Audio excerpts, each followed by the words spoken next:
राहुल गांधी की राजनीति का सार यही है कि जब सत्ता में हो तो संस्थानों को हथियार बनाइए और जब सत्ता में ना हो तो उन्हें बदनाम कीजिए। राहुल गांधी की कांग्रेस के केरल ट्विटर हैंडल से देश के पूर्व मुख्य चुनाव आयुक्त राजीव कुमार को भगोड़ा और क्रिमिनल कहा है, धमकियां भी दी है और कहा है कि वो देश छोड़कर माल्टा भाग गए। लेकिन हकीकत ये है कि राजीव कुमार यहीं भारत में हैं और संवैधानिक प्रक्रिया से नियुक्त हुए हैं, ना कि किसी लाल डायरी के पन्ने पर लिखकर। अब सुनिए असली भगोड़ों की कहानी। साल 1984 में भोपाल गैस त्रासदी के आरोपी वॉरेन एंडरसन को गिरफ्तारी के कुछ घंटे में ही सरकारी विमान से अमेरिका भेज दिया गया। प्रधानमंत्री थे राजीव गांधी।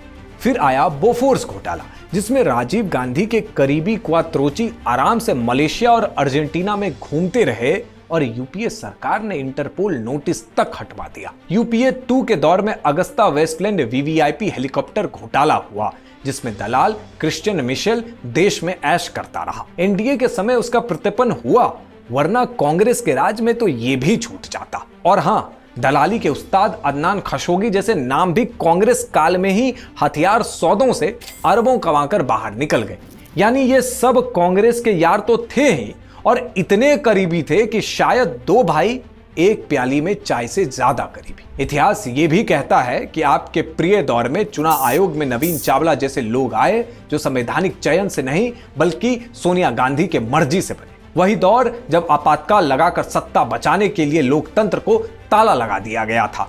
आपके सहयोगी दल के नेता मनोज झा तो और आगे बढ़ गए। उन्होंने बांग्लादेश के मुख्य चुनाव आयुक्त के साथ हुई हिंसा की मिसाल देकर चेतावनी दे डाली। हर बार कहते हैं चुनाव आयोग से कि बांग्लादेश के चुनाव आयोग को अपना आदर्श मत मानिए। ये क्या है राहुल जी? क्या ये जनता को हिंसा के लिए उकसाने का सीधा संदेश नहीं है? क्या आप चाहते हैं कि संवैधानिक पदों पर बैठे लोगों की सुरक्षा खतरे में पड़े?